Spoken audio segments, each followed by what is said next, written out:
ہر مومن کو ہر وقت اللہ کی ذات سے ہمیشہ اچھی امید رکھنی چاہیے۔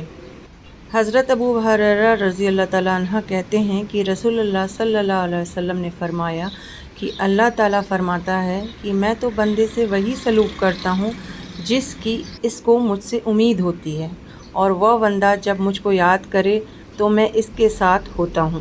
پھر فرمایا کہ اللہ تعالیٰ کو اپنے گناہگار بندے کی توبہ سے اس سے زیادہ خوشی ہوتی ہے جتنی تم میں سے اس شخص کی ہوتی ہے جس کی سواری صحرا بیابان میں گم ہو جائے اور مایوسی کے بعد اچانک مل جائے۔